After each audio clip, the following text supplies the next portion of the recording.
Here it is. Did you find us? We've been talking about this thing for like ever, right? Forever. We've been teasing, we've been promoting, we've been saying, well, taunting it's coming. People, Here scaring it is. people. Hold on. Someone else just found us. Just now, just in that moment, someone else just found us. It is the Rusty Gatenby Review with Melinda Jacobs. Very excited. We're calling it the entertaining show about entertainment. Yes. Because we're going to talk everything. We're going to talk... you're going to entertain me. So that's the whole point of the show, right? I am so gassed and jazzed that we actually have Nicholas David joining us on the first show. He's going to be our entertainment focus for today's show. Welcome, Nicholas. Thank you, thank you. Here's what we're going to do. This show is going to talk about movies, music, concerts, musicians. We're going to talk it all. But we can't do this alone, though. We need people to join... Hop on board our train. We need you to join this podcast love movement. Hop on board the love train. Come on, right? Nicholas, are you on board this love train? I've been here the whole time. Right? Tell your friends. Tell your neighbors. Tell your sister. Tell the dog. We just need people to click on our little podcast love train, right? I just want to wear one of Nicholas's beautiful pieces of jewelry. Can I wear the ring? Which one? This one, the pinky one.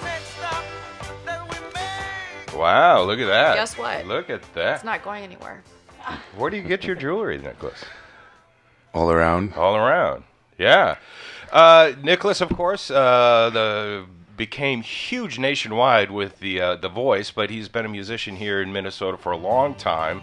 And has been making records, a lot of records, right? How many records? Yeah, I think, counting them out, I think close to 6, and in the process of releasing Make Hope very soon. Yeah, and the song we're listening to now is a newer song? Yeah, Say Goodbye. That was an EP released close to a year ago.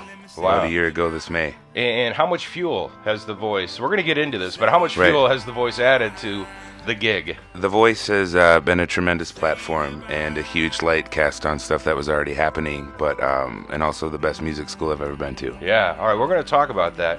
We need to talk about what happened last night musically. Are you a fan of Diana Ross? Yeah. Not the strongest voice, right? I think she's pretty awesome. Yeah. She was in town last night. Right. And she's one of those that has just become a legend. Yeah. I mean, whether you're a huge fan or not, you can't deny her music, right? And honestly, out of sick curiosity, I wanted to get up close as much as I could to see if her wig was on right, the makeup was on right. I really wanted to see details of the age. Like, you know what I'm saying? Like Nicholas, she's a fashion diva. The lady knows how to dress. She came my out God! with the... No, she actually looked gorgeous. Awesome. She did, and she made so many people happy last night. It was fun. I was trying to put an age on her because the Supremes were early 60s. Do we think? I think so. Yeah, I believe so. So it's been 40, 50 years of music. I have no idea. She looked better than me. I mean, well, face. I didn't want to say, but you were missing the wig last night. Otherwise, you would have been an even. Thank you, Melinda. You're welcome. Anyway, yeah, Diana Ross was in town last night, and that's the kind of thing and it was good. If she comes back around, I would highly recommend it. I played some of her music for my younger kids, and it's one of those where they're like, Diana, who? But they recognize Stop in the Name of Love. Right. I mean, there comes a point when a song just hits the culture, right? Where it just becomes forever. Yeah, it becomes part of the memory banks, or like Baby Love. It's like, I think that's one of the powers of like expression or art or music. It creates and links to memory and then associates, like just what you said, like pieces of your past. What I found interesting is like my 14 and 12-year-old, they weren't alive when this was first on the charts, but it's a song that just happens in Target over the speakers, I guess. Right. It just never goes away. Aren't Cool 108 when we were growing up? Yeah. There you go. Yeah. You know what, though? What I loved is the fact that she seemed like she was having a good time still. Sometimes these performers, they go on and on and do all these shows. I was worried, too, because when they started the show, the back of the theater, it wasn't quite sold out, and they had the lights on in the back of the theater. And that's as a pretty performer, much when you're on stage. We're talking about 25 years ago. This woman was the halftime show at the Super Bowl. Right. And now to come to Minneapolis and have lights on the empty seats, I thought, ooh. Yeah. But still, they have seats filled, almost close to the back.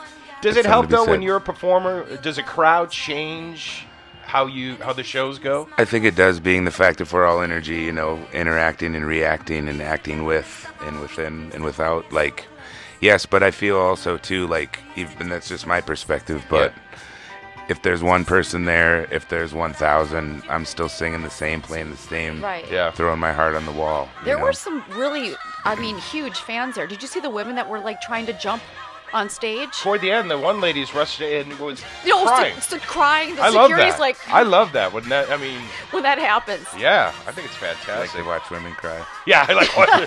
Uh-oh, another side of Rusty Gatenby that we didn't need to know about. Well, guilty as charged. Anyway, all right, Diana Ross was in town. We told the folks out there, the social network, we'd give our review, and I give it 2 thumbs up. I thought it was great. I do too. What was interesting, because it was an event. They were having an auction, raising money for the Pacer. Right. Folks, her time was very short, so she just rattled off hit after hit. Oh yeah. It was like 1 hour, and then she hit this song and said, "This is her finale song." Wow! It was your bam, bam, bam, and good night. So. Listen, great. I went home and had a good night's sleep after her concert last night. That's all I'm saying. All right. She didn't overstay her welcome. You know what we have to do? We have to get out to Treasure Island because yes, Cirque we du Soleil do. and Bill Cosby. But Cirque du Soleil. No, and Blackjack. Oh, Are you kidding? First of all, why is she the only one dressed up, Nicholas? What is going it's on the first show. What's going on here? Nothing. I just felt the need to dress up for the need first to show. inform Nicholas and I if there's a dress code. No, there's no dress code. It's just, actually, it's a nightgown, so it's fine. Okay.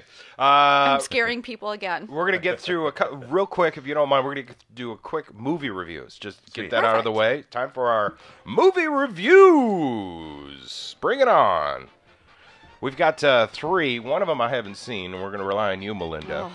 But the other one, Spider-Man, Nicholas, are you a fan of the Marvel comic movies? Yes. Yeah, really? Very much so. Did you see the first reboot with the Spider-Man? I can't even remember how many. I think there's been, out of a lot, besides the Batmans, I think there's been a gajillion Spider-Mans that have come out. I can't. You are correct. Thank you. You got that. The price is right, everybody. You got it spot. Well, they had the Tobey Maguire series, and then they just took a break, and now they're rebooting. My problem with the one that came out in this reboot is they did the origin story again. It's like we already know he gets bit and blah, blah, blah. Yeah. Wasn't loving so much in the first one. This one is obviously the sequel with the new actor. God, what is his name? I need to know that. It's going to make like $92 million. You know what? This I got to weekend. be honest with you. The fact that you don't even remember the name of the actor, I don't either. That just What shows. is his name? No. Andrew Garfield. Thank you. You know what? I feel Jesus. so bad because you should know who Spider-Man is, and I've seen him in interviews. I'm like, who is that person? They think it's going to make $95 million this weekend, so obviously it's a hit. But Spider-Man 2, in my opinion, it's kind of It's It's not. What's your favorite comic book movie of recent?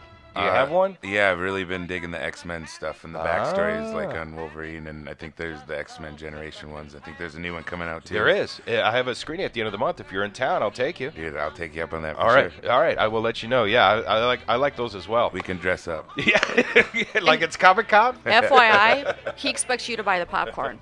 Yes, I do. On a scale of 1 through 4, Spider-Man 2, I'm going to give it a 2. But who cares what I think? It's already made. They say it's going to make about $92 million this weekend. The #1 movie at the box office. If you like the first one, it's kind of a little bit better than that first one, but it's not up to X-Men standards or Iron Man or the Avengers. Right. The Avengers. I forgot about that. Yeah, the Avengers was pretty. Or how about the Dark Knight? Remember with Heath Ledger? That was like the perfect. That was really cool and kind of spooky, but like really cool. Yeah. For the younger kids, I know you got a younger son. Yeah, probably too intense for him. Yeah, they won't watch those ones yet. I got one for him coming up, but right now, the one that I really want to see, I was not able to go to. Neighbors is coming out this weekend. Seth Rogen, Zac Efron, Melinda went to it, and I'm old, disgruntled. I hated the movie. I'm sorry, absolutely. Really? No. Tell us the movie. Okay. What is it about in a nutshell? Okay, it's about a couple that lives next to a frat house. Yeah. And basically, they interact socially. Right. They've got a baby. But I got through about, I think, 35 minutes, and then I looked at my guy, John. I'm like, what do you think? He goes, we're so out of here right now. Really? No, and I know everybody loves it. My son's like, I can't wait to go see that movie. Well, here's the deal. Are you familiar with Rotten Tomatoes, where they gather all the movie critics? Melinda, this thing is tracking 93% and I love. hated it. 94% of the critics love this movie. It is raunchy. It's rated R. But see, I don't know. I like raunchy. I'm all for raunchy. I just don't. By the way, now that I have these glasses on, you look even better. I just don't like the cheese stuff. It's That'll be the quote for our show. Melinda Jacobs likes raunchy. I'm a fan of like old school. Do you remember that one with I'm bad with names again. Will Ferrell. Yep. Oh yeah. I thought that was hilarious. Did you like old school? Of course I did. Yeah. Did you like Superbad with? Yes, I did. I think it was the same thing though. It was just like watching a repeat of something that's already been done. To me, this all began when I was a kid growing up. Animal House. It all began back with John Belushi. And the Animal House. You're a fan of Animal House? No, of course I was. Really? Are you kidding? You're way older than me. I have no idea what Animal House was about. But no, I'm kidding. I do remember Animal House, and it was funny. But doesn't Neighbors fall into the same category? It does, but again, it's the same premise. Oh, I see. The last several films that I've seen that are, like Superbad was 94% of the critics love this movie. Well, I'm a rare No, specimen. I probably think there will be a few people who will have had enough. All right, of don't the send me movies. hate mail. Send it to Rusty. I want to go see this movie. Nicholas, you want to go see this movie with him? Sure. All right. Oh, he's up for it. They got to get a babysitter. Well, all right, that leads me to another movie that's opening up, Return to Oz. So here's a movie that's coming out this weekend that is actually good for the whole family. Yep. I recognize this song. How about you? Sounds familiar. Return to Oz is one of those. It's not Pixar. It's not Disney Pixar, but it's one of those animated 3D things. And Dorothy goes back to Oz because the Tin Man and the Scarecrow are in trouble. It's not up to Disney's level. I know you're a huge Disney fan, right, Nicholas? I think they actually did a Return to Oz. Yeah. If I'm not mistaken, with Michael. TikTok. No, didn't they do it with Michael Jackson and No, that was The Wiz. The Wiz. Oh, that was The Wiz. But you're right. 1985, Disney did one that was super creepy. TikTok and like the Emerald City or Yeah, something. yeah. It was a little spookier. I And like the Emeralds. Wheelers. That's good. Yeah. The Wheelers. Those that are was really kinda creepy. freaky, yeah. This one I think your son will like. It's pretty tame. They have a handful of numbers that are just okay. Martin Short is great. I'm a huge I fan love of him, too. I love what we're listening to right now, folks. This is Nicholas David from The Voice. Who did this arrangement? I kind of came up with it and then presented it to the band. Like when we have the song and that's like, you work on the song and then you meet. It's like, what if we kind of take this take on it? And then that was something cool from the get-go, was like being a musician as well as a singer, knowing the work that band had to put in, and like personally thanking them for that, because they're not just learning my song, they're learning a gajillion other tunes. Yeah. On top of like iTunes tunes that they have to do for the studio, on top of group numbers, on top of other seasons now mixed. It's like, so yeah. You have that amazing like special voice. How did that work with picking up the chicks before you got into your relationship? Seriously, it's like I never all really. all you want to do is hear, "Hi, it's Nicholas." Oh God, stop me now. Yeah. He's blushing. I love it. Woohoo! How old were you when you realized you had a voice? When I started singing, it was actually like close to 10th grade. I was like singing Alice in Chains in my room, and my mom came by, knocked on the door, and she's like, "Was that you?" Yeah. And because I tried singing earlier. I played piano since I was in second grade. I don't know if that's 7 or 8. Yeah. In 10th grade. And your 16. grandfather kind of encouraged you on that? Big time. My grandfather, these are like his hands. Like the one he plays at, and that's in his heart. Like he never could read music, but could hear it and play it. And then my other grandfather, my mom's dad, they had like kind of like a broken piano in the basement, but he was sick in the dining room, and the piano traveled through the vents, and I'd always, whenever I go over there, just play for him. Wow. That's that's so sweet. Did he have requests, favorite songs? He would just let me play, and I remember there'd be this one song, like in the book, because I was just getting started. It was called the Indian Song, and I would just add to it, and he'd always do like, play the Indian one. Play the Indian. But then the night that he passed, he was yelling to my grandma, because my grandma was sleeping upstairs, and he said, play the piano, play the piano. Oh, nice. And she's like, I can't. And then he said, tell Nikki to play, tell him never to stop. And I was 8 years old, man, hearing that. And there it was. Still shook me, starting of your career. Yeah. Big time. So at what point did you start to figure out, not only do I love playing, but I'm pretty good? I don't ever think I'll be as best as I could be, so I'm always a work in progress, and sometimes I fall, but I'll try to always rise to the occasion for sure. And we can always be better men, people. Yeah. You know, women. Well, not us, but we're pretty close. Well, from a female perspective, I have to ask you this. Yeah. Can we talk about Adam Levine? Sure. What do you want to? Everything about him, from top to bottom. The you tattoos. Want to know about his bottom? No, I do not want. You said. No. What is it like though to perform in front of a guy like that? He gave love. Like we actually got along really well. It wasn't intimidating at all. It was really welcoming. And whenever we'd see each other in passing, we'd always say hi. Was Blake Shelton drunk half the time or no? I mean, he celebrated, but at the same time, he was such a sweetheart. Such a genuine sweetheart and very large man. Like, is he? Yeah, we did the after party when the whole deal was done, and everybody's playing music around stage, and all of a sudden I feel this on my shoulder, and it's like, I love you, Nick David, and I like look up, and it's like Blake Shelton, and he kissed me on the cheek, and I'm just like, It was awesome. It was just, but again, just pure love. It was true. It was awesome. Well, there were so many highlights in there. We're going to play just a little bit more from your time on The Voice. So how has that changed your trajectory? It's been a platform, and it's changed it in many ways. Like, it's been like a school where I've learned a lot, like meeting with like social media people to like, there was even like an interview kind of coach who was like friends with Jim Henson. And, just like, you just hear these stories along the way. And like, even in the show, something that was wild was there was more people that tried out than we saw on the show. And one of the people was Sinbad's daughter. Really? Yeah, we're like riding in the car and it was Father's Day. And all of a sudden he's like, Happy Father's Day. And I was like, I was me. I don't know if he sounded like that, but I was like, wow, like, it's just like those moments of just magic.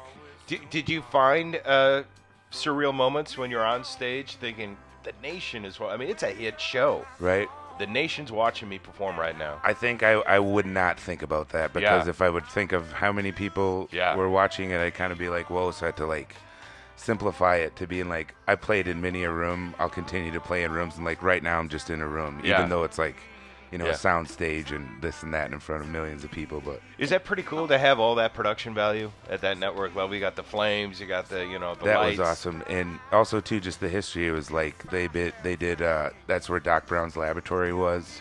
Earthquake was in there, Jurassic Park, like Bride of Frankenstein. Yeah, man. It's a movie. So can I ask the most superficial, cheesy question ever? If you want to. I'm going to. If you want to, I love that. Did they have you wear stage makeup?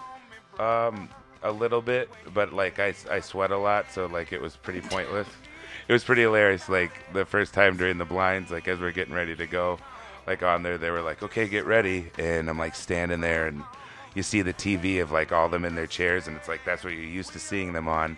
But then behind the door, they're really sitting in the chairs. You know what I mean? Like, it's really there, and I'm, like, sitting there, and then they're like, oh, we need makeup over here. He's sweating. He's schwitzing. What do we do? Hello? So bad. I like that, too. The mascara's running. Yeah. Did they ever try and convince you to shave the beard? And a little bit. They're like, you should trim it up. I mean, that's everybody my whole life since I've been able to grow a beard has told me to shave it up. And I'm jealous. I've seen images of your mom and dad. They're young people, actually. Baby How old boomers. are you? I'm 33. Okay. Your dad is very clean shaven. He looks very prim and proper. You couldn't be more opposite, right? Yeah. I've only seen a couple of videos. He's got the tie on. He's got the trim haircut. I still got the tie. No. All right. There you go. He has to return it when the show's over with. How's your dad? How has your mom and dad been? A good support? Yeah, awesome. They've been a support, through the beginning. Like my mom sitting there being like, you need to practice, and doing the lesson. Then my dad being like, you need to practice, and I'd just be jamming, making stuff up. And he'd be like, sounds good, Nick. I'm like, awesome. Where did you play in St. Paul?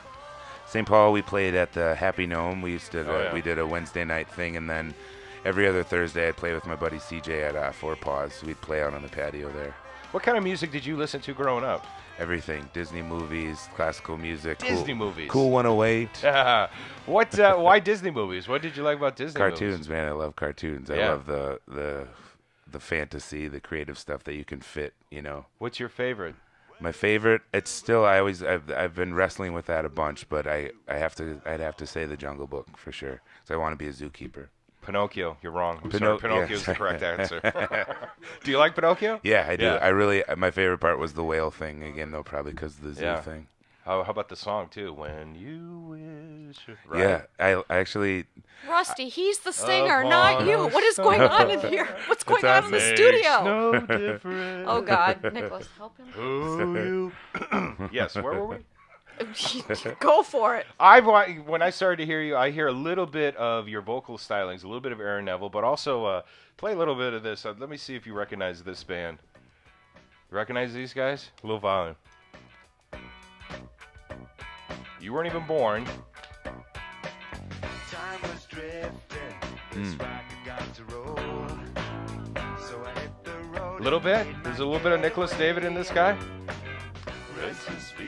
Oh man, I don't. Oh, you embarrassed know I don't know this this song right Are now. you Really? serious? He's too young, is why. This is 1977. I'm gonna use the same thing. I'm too young. I don't Listen to this guy. really know. Nice. He's a little Nicholas David going on there. If you tell me who it is, I might be like, oh yeah, The Climax Blues Band. okay. I'm sorry, Climax Blues Band. I'm sorry. All right, God. Anyway, when I first heard you sing, because I had this out, I'm old. It was 1977. I had the album, and I'm like, when I first saw the voice, I went, God, he sounds a little bit like the Climax. Okay. I thought it was. I didn't want to say it though, because I'm only familiar with some of his work, but Boss Skaggs. Oh yeah, a little bit of Boss Skaggs. Some people said that, like Low Down or whatever. I also doing a little bit of research. I came across the video you did at Mancini's, a great St. Paul Oh, cool. Oh yeah. historic restaurant. Yeah, tip the hat. Do we have it? Yeah. Do we have that video? How did that come about? You can see this on YouTube, folks. It's a really well done video. Yeah. So folks at Channel 2 said we're doing the Minnesota Original thing, and they're like, they asked where we wanted to play, and at first we said, I like being a St. Paul kid. I'm like, St. Paul, I love St. Paul. I don't think it gives them that attention. And we were Right. like, let's play in the caves. And then they're like, Oh, that's cool. Oh, that's and then normal. they're like, oh, we just, the caves down. Yeah. And then they're like, oh, we just did that. We just filmed that last week. And I was like, and then I'm like, what about the cathedral? And then they're like, we didn't know clearance. So like, and then I'm like, what about? And I was like thinking, I'm like thinking of Landmarks. spots. But then yeah, too, just even again being the family guy, like my grandmother, like used to waitress and stuff. And then I was thinking back and knew Nick Mancini and stuff. And then I was like, Mancini's, and the way that it looked. Yeah, it was. I thought it'd be cool, and then so we went in there, and it was cool because they had like that same day in the banquet room they had like the U.S. foods thing or something. So there's like all these foods thing, and all these people were like hearing us play and like super excited. It was just a big day of love, and that was the truth. Yeah, it looks great. What's man. is there a story behind the song? Yeah, Monster Sleep is it's like a lullaby to the kids. Like as awesome as this has been, being away from him super hard and stuff. And it's like even though we're away, like we're still there in so many different ways. And it's just kind of thing like, do you see me in the evening watching you while you're sleeping, protecting you from the monsters when you close your eyes? Nice. So Okay. Getting a little. I'm a little soft. Today. I can't help I'm it. not kidding. I'm a huge fan of yours. thank you. I am too. So what's the future? Where are you 5 years from now?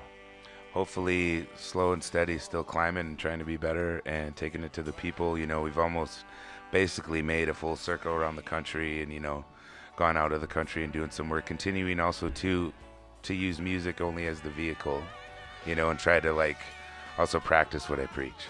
Yeah. I want to play, I don't know if you heard this gal who's blowing up from Minnesota, a high school girl. I saw like a little bit on it. We've just been on tour and, sometimes driving you see things, but I didn't hear any of it yet. Have you familiar with this gal? My best friend Kathy told me about her, and wanna- she's just phenomenal. I want to get your opinion. We have a little bit. Cool, man. Do you think? I've never heard it yet. Let's play. Do you think would you turn your chairs around for this gal? Can you show him too? Because it's a visual performance too. This. She was only 6 years old the night as she hid behind that shelf. 'Cause Daddy had a little too much to drink, and Mama didn't want her to feel the pain. She wrote this. She felt,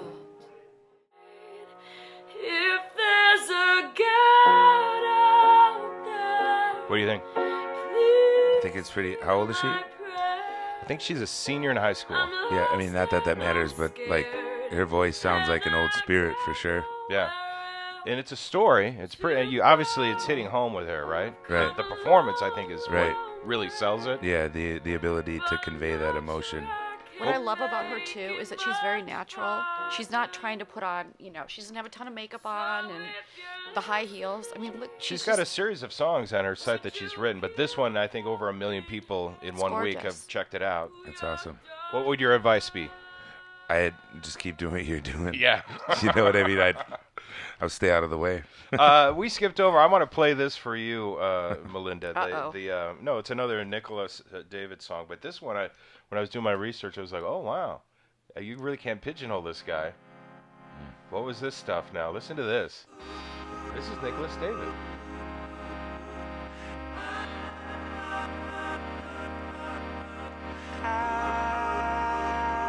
Right?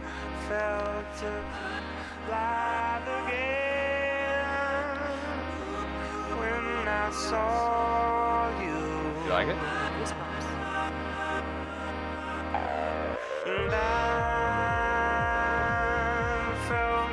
Let's get on the boat.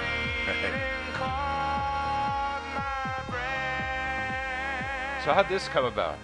This was... I think this might surprise some folks. Right. This was the result of, always trying to evolve and change. Found great camaraderie and almost like a new family in my friend Dylan. And a lot of these are this is his beat and kind of the music, and it came up with the melody and the words and stuff. And this is an idea of collaboration at its, And a great video, too. If you check it out on YouTube. Yeah, thanks, man. That's fun. Yeah. That's kind of you. Thank you. Yeah. No, it's good. All right. So, which brings us to the Smile Network, because that's why you're with us today. And what goes on with this? Why do you like the Smile Network? I like it because it was something, again, these last couple of years have been really wild and opened many doors and had the ability to work with a lot of different people. But when something feels right and something feels like home, it's undeniable. And having done playing their gala, it was just when I met with Kim and with Maureen, it was we knew each other already.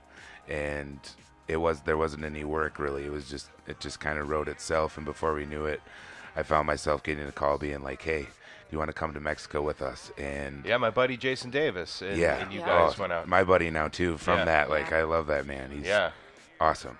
Yeah. And so explain to folks what they do. Why is it important? It's they help with cleft lips and cleft palates, and it's just crazy because in certain parts of the countries it's that's looked upon as almost like a curse, and some of the kids are even shunned and and even left for dead. So sad. And it's insane. So these folks go out and do the cosmetic surgery, do the hard work, free. Yeah, do the hard work, get the word out there, and I'm not even sure how many different places again they touch, but it's the ability to work with that and to be a part of something that is making a positive impact in the world on a daily basis. It's my privilege and honor. Yeah. So what kind of things have you been doing with them? You went out on a mission. Yeah, went out on a mission, and even in that, I was questioning I'm with some of the world's best surgeons and nurses, and even meeting I call them the Mexican Patch Adams down there. What am I? What am I even worth down here? And again, that little voice. It's and just being used enough. And I've seen the video, and as a father, you really connected with these kids. Yeah, man, it was something I saw in every one of those kids' eyes. I saw my kids. Well, and the passion behind the people, Kim, Maureen, people from the Smile Network, it's incredible. Right. I mean, they started with one person, one child, and look, it's international now. It's all over the world. It's the world over. Fantastic. Yeah. Right. Do you have anything coming up with the Smile Network you want to let people know about, or how can they get involved? I know that there's still, you can go on missions and apply for missions, go to the website. Yeah. And I've been deemed their ambassador of love. Nice. So I hope to be going on another trip of ambassadoring of love. That's official, because I thought I was the ambassador of love, but it's you. Yeah, we started that outside. I was I don't know. Have you read the Fine Print? That's the first I heard of it. No, that's fine. He can be the ambassador of love. Whatever. That's fine. I happen to love guitar banjos. Right. He walked in with Funny you should ask. He walked in with a contraption. Right. Explain what you walked in with. It's not a guitar. It's not a banjo. It's not a guitar. It's not a banjo. I've dubbed it the Gatanjo. Gatanjo. The Gatanjo. Okay. Yeah, it's not strung like a traditional banjo, so some of the purists might be a little offended. But for those of you that know how to play guitar, if you want to play a banjo, get yourself a Gatenby. Gatenjo. You could have a side business going on there, mister. Be careful what you wish for. Well, as long as you have your Gatenjo, Right? Can we convince you to play with it? Yeah, and this is a tune called Never Give Up. And wrote this in Mexico, actually, on the Smile trip. Oh, very cool. After visiting one of the kids' houses, just huge dose of perspective. Okay, this is a tune called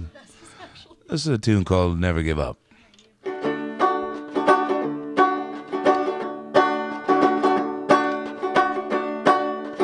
I've been to many towns,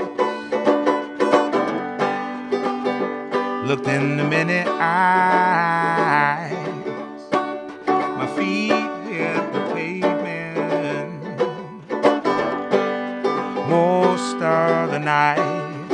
Though I'm away, you're still with me. You're in everything I see. You're in my heart, in the air I breathe forever. It's you and me.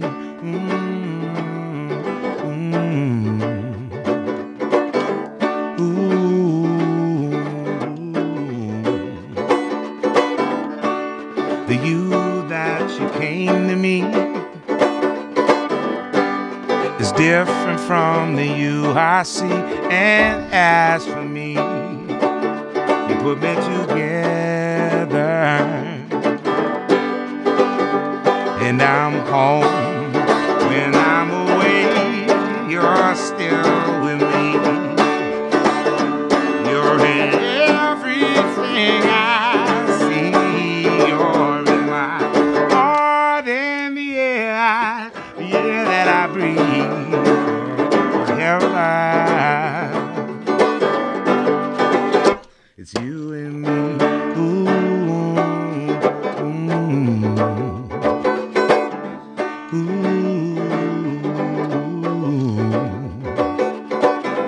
I am nothing, I am everything. I am the wind to carry you home, and I am nothing, I am everything. I am the wind to carry you home.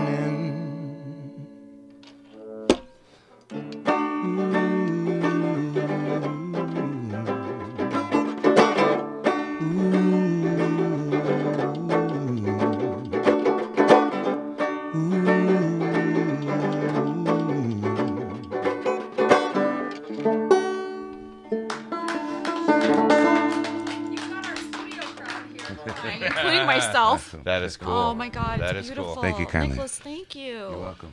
Well, I know you got a busy schedule going on today. We want you back in the studio with us again, though. Awesome, man. I'd be honored. Thank you for the opportunity. I'm going to talk to you about the X-Men. I have a screening at the end of the month. He's not giving up, by the way. Let's do You it. are his date, whether you like it or He's not. taking your ticket, FYI. Okay. And for you, Nicholas, it's my pleasure. Thank you. Recue the Mancini song. We're going to go out with more Nicholas David. Where can folks catch you in town? I know you're busy traveling. Right. I think the next we're going to be touring for a while, but the next local show is August 15th at the Minnesota Zoo. Not till August. Wow, look at you on the road. All right, well, we'll check that out. Melinda, I don't know if you know this. I've got an animator booked for our next show. Uh-oh. The guy's heading off to the LA Animation Awards, which for animators, I guess, is like the that's Academy huge, Awards. right, exactly. He's up for 2 nominations. He's a Minnesota guy. He's actually animating you and I as we speak. Sweet. Okay, I was thinking when I get sick, but excuse me. So he's going to be That's coming so in. cool. He's going to be coming in. He always comes up with the best guests. He's going to be coming in next week on the Rusty Review with Melinda. Thank you so much, Nicholas. Thank you. What an honor. By the way, do you have a nickname? The Feeling is what they used to call me. The Feeling. Now they call me Nick Dave. Nick Dave. Nick Dave. All right, guys. You found it. The Rusty Gatenby Review podcast #1 is in the can. It We'll see you is. next time. Thanks, everyone. Thank you. Thank you.